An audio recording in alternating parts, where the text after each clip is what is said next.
আন্তর্জাতিক মুদ্রা তহবিলের চাপে মূল্য সংযোজন কর মূসক বা ভ্যাট ও সম্পর্ক শুল্ক আইনে কিছু সংশোধন আনতে যাচ্ছে সরকার। এতে জরুরি পণ্যসহ ৬৫ পণ্যের উপর ভ্যাট বাড়ানো হবে। ফলে বাজেটের আগেই এসব পণ্য ও সেবার দাম এক দফা বাড়তে পারে। বিশ্লেষকরা আশঙ্কা করছেন, এই বাড়তি ভ্যাট আরোপ জনগণের জন্য আরেকটা মুদ্রাস্ফীতির আগুনে ঘি ঢালার মতো হবে। আইএমএফের চাপে ওষুধ, গুঁড়া দুধ, বিস্কিট, জুস, ফলমূল, সাবান, মিষ্টি সহ ৬৫ পণ্যে ভ্যাট বাড়ানোর উদ্যোগ নিয়েছে জাতীয় রাজস্ব বোর্ড এনবিআর। শুধু তাই নয়, মোবাইলে কথা বলা, ইন্টারনেট ব্যবহার, হোটেল রেস্তোরাঁয় খাবারের খরচেও বাড়তি ভ্যাট গুনতে হবে। নতুন ভ্যাট আরোপের বিষয়টি উপদেষ্টা পরিষদে অনুমোদন হয়েছে। অচিরেই তা প্রজ্ঞাপন আকারে জারি করা হবে।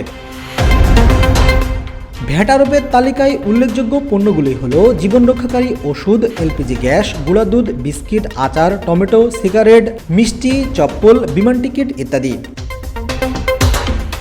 এনবিআর বলছে, সাধারণত বাজেটের সময়ই ভ্যাটের হার বাড়ানো বা কমানোর সিদ্ধান্ত নেওয়া হয়। এর বাইরে খুব একটা পরিবর্তন করা হয় না। তাছাড়া মূল্যস্ফীতির ঊর্ধ্বমুখী প্রবণতার কারণে এবার তো আরও সুযোগ নেই। অর্থবছরের মাঝামাঝি এসে এনবিআর ভ্যাট হার বাড়াতে চায়নি। এমনকি মুদ্রাস্ফীতি নিয়ন্ত্রণে আনতেও এনবিআর চাল, চিনি, ভোজ্য তেল সহ 7টি পণ্যে আমদানিতে শুল্ক ছাড় দিয়েছে। কিন্তু অর্থ মন্ত্রণালয়ের ঋণ পেতে কর জিডিপি অনুপাত 0.2% বাড়ানোর যে প্রতিশ্রুতি দিয়ে আসছে, অতিরিক্ত সেই অর্থ আদায় করতেই মাঝামাঝি সময়ে এসে ভ্যাট বাড়ানো ছাড়া এনবিআরের আর কোনো উপায় ছিল না।